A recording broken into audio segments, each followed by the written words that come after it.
Bonjour à tous. Dans l'actualité de ce jeudi 1er août, les bureaux de poste de Cayenne Mandela et d'Y-Grandjean toujours fermés au public.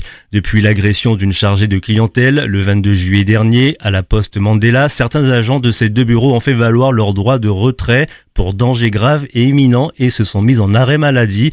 C'est ce qu'indiquent les colonnes de France-Guyane. Les usagers doivent ainsi se diriger vers les bureaux de Baduel, agence déjà congestionnée en temps normal. Pour un retour au travail en toute sérénité, les agents ont fait valoir certaines revendications comme le réagencement des bureaux afin que les agents soient moins exposés au public et le renforcement de la sécurité d'une manière générale. Des travaux seront bel et bien entrepris, a confirmé la direction. La réouverture des bureaux devrait avoir lieu à la mi-août.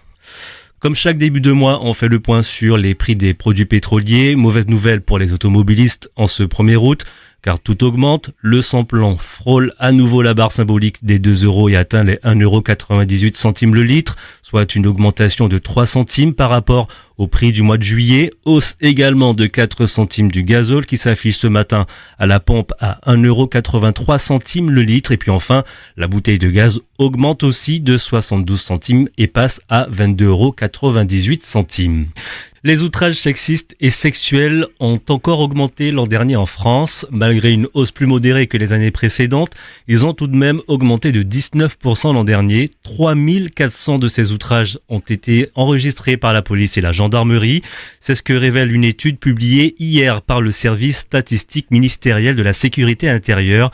Et ce que l'on apprend, c'est qu'en Outre-mer, ces outrages sexistes et sexuels sont moins importants que dans l'Hexagone. Aline Druel. En effet, selon les chiffres publiés, ce sont les grandes villes de plus de 200 000 habitants et l'agglomération parisienne qui sont en premier lieu touchées par ce phénomène. Ainsi, en Île-de-France, en 2023, on a compté 8,5 outrages sexistes et sexuels pour 100 000 habitants. La moyenne hexagonale, avec une forte hétérogénéité territoriale, est de 5,1. En Outre-mer, les taux sont faibles pour l'an passé. 0,6 infractions pour 100 000 habitants en Guadeloupe, avec 21 outrages enregistrés, juste derrière la Réunion. En Martinique, 7 outrages ont été comptabilisés par les services de police et de gendarmerie en 2023. Sur la période plus large, celle 2018-2023, c'est aussi dans les Outre-mer et en Corse que l'on a enregistré le moins d'outrages sexistes et sexuels. 55 en Guadeloupe, 38 en Martinique. Il y en a eu, pour comparer, 72 à La Réunion, 27 en Guyane et 6 à Mayotte. Le taux rapporté à la population est de 2,4 infractions pour 100 000 habitants en Guadeloupe, de 1,8 pour 100 000 en Martinique, ce qui situe les deux îles tout de même au même niveau que plusieurs départements hexagonaux. L'outrage sexiste et sexuel, pour rappel, peut être puni d'une amende de 1 500 €.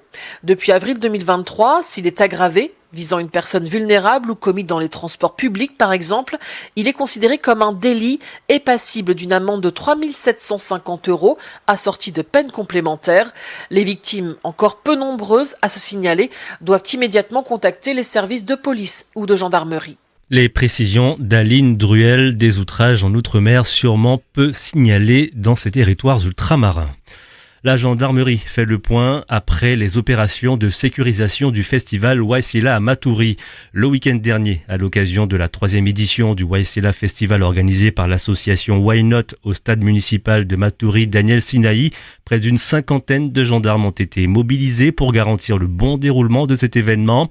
Bilan, sur les 2 jours, 4 personnes ont été interpellées, 2 armes de poing, 35 grammes de cocaïne et 100 grammes de résine de cannabis ont été saisies, 12 conduites sous stupéfiants et 4 conduites sous l'emprise d'un état alcoolique ont été relevées. Le GHB, cette drogue dissimulée dans les boissons de plus en plus présente dans les événements festifs. Depuis plusieurs années, des personnes mal intentionnées intoxiquent des participants à des manifestations festives avec du GHB. Connu aussi sous le nom de drogue du violeur, le produit permet de brouiller l'essence de la victime pendant plusieurs heures.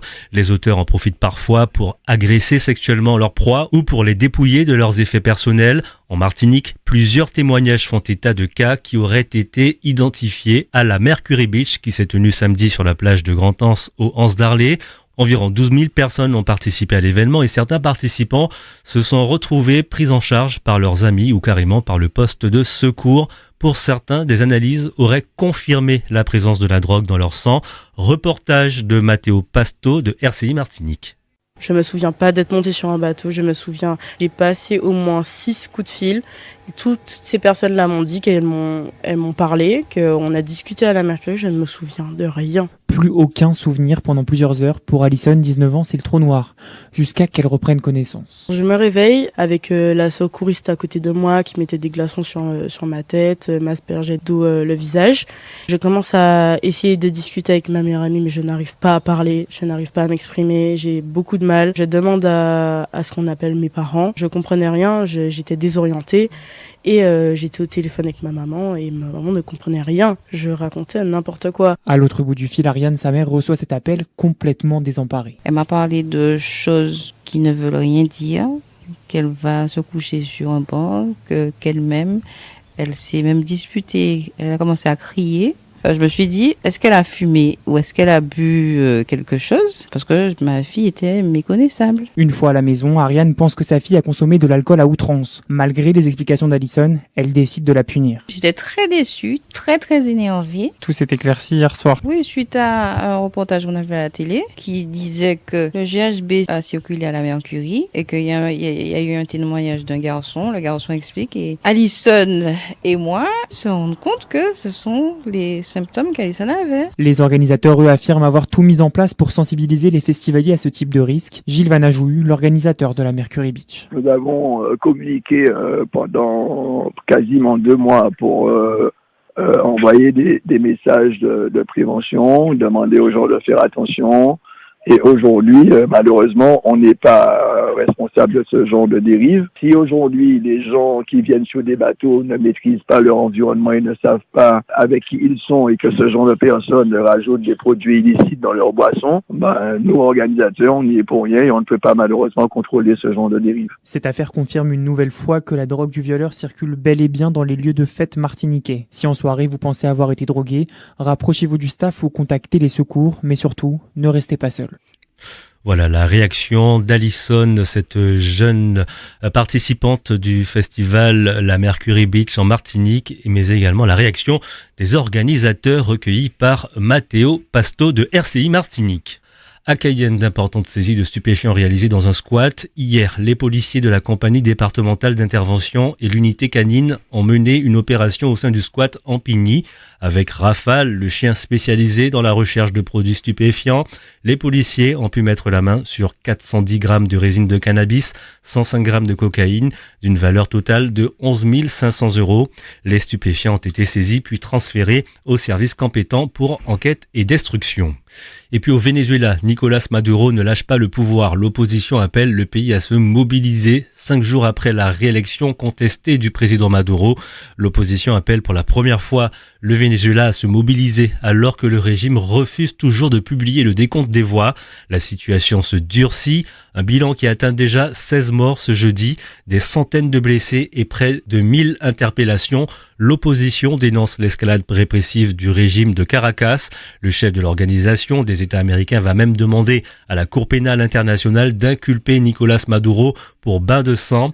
Jusqu'ici, les manifestations étaient spontanées. Le candidat donné perdant n'avait appelé personne à descendre dans la rue. Mais face à l'obstination du président sortant qui n'a aucune intention de lâcher le pouvoir, changement de stratégie.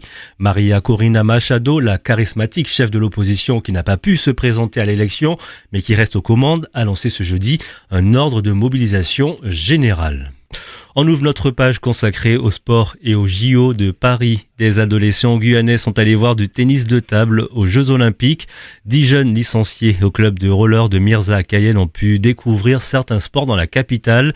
Issus des quartiers prioritaires de la ville, ces jeunes âgés de 13 à 17 ans ont bénéficié de billets achetés par la mairie pour assister à des épreuves aux JO de Paris. Ils sont en tout 69 à être partis dans l'Hexagone, répartis en 5 groupes issus de 5 clubs sportifs cayennais. Le but est de découvrir des sports qu'ils ne connaissent pas.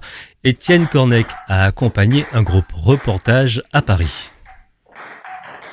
Riley, 13 ans, et Jamy, 15, s'échangent quelques balles sur la table de ping-pong dans leur hôtel situé dans le 14e arrondissement de Paris, en attendant le reste du groupe. De quoi motiver ce dernier originaire de la Madeleine avant de voir des joueurs professionnels en vrai. Qu'ils soient à fond déjà, qu'ils aiment le sport qu'ils font et que j'apprends, comme j'aime aussi ce sport, que j'apprends de nouvelles techniques quand je vais assister à ce match. Une fois tout le monde prêt, la troupe se dirige vers l'arrêt de tramway le plus proche, direction l'Arena Sud de Paris, porte de Versailles, dans la bonne humeur. Pour cause, ils vont voir les 16e de finale de tennis de table, un sport que beaucoup de jeunes n'ont jamais vu. C'est le cas de Muerta, 17 ans, originaire de Montlucas. Elle veut profiter de l'événement pour apprendre à jouer. Tout d'abord, comment on joue déjà, les règles du jeu, et on verra bien, hein. Après avoir scanné leur billet à l'entrée, les jeunes sont entrés dans la salle pour une session de 2 heures. Les rencontres se sont disputées dans une très belle ambiance. Aucun Français ne jouait à ce moment-là, mais les adolescents ont eu la chance d'observer la championne olympique en titre, la chinoise Chen Meng. À la sortie, Jemina, 17 ans, a été admirative du niveau de jeu de ses pongistes. C'était très impressionnant, la vitesse à laquelle ils rattrapaient la balle, la renvoyaient, et le public derrière eux qui était qui les supportait, et j'ai trouvé ça impressionnant, oui. Vincent, 15 ans, habitant du quartier Mango, voulait absolument voir du ping-pong. Il n'a pas été déçu. C'était bien. Déjà, j'ai pu voir un autre aspect du sport. On a vu un peu du sport à haut niveau, parce qu'on n'a pas vraiment vu. Et puis, j'aime bien le ping-pong aussi. Cette discipline peut même leur servir pour des compétitions de skateboard et de roller, selon Yana Sidalza Yassine, l'une des accompagnatrices du groupe.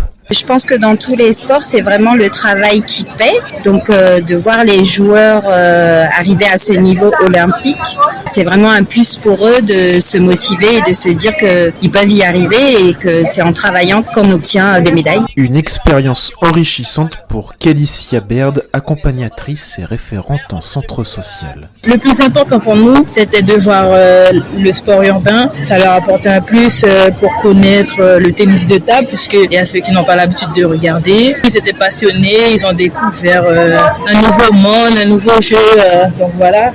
De quoi revenir en Guyane avec des souvenirs et des yeux émerveillés.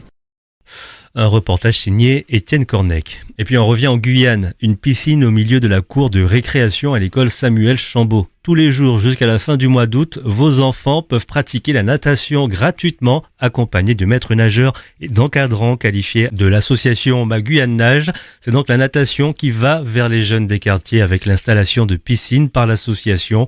L'objectif est de développer et d'approfondir les techniques respiratoires et la maîtrise aquatique grâce à une approche ludique.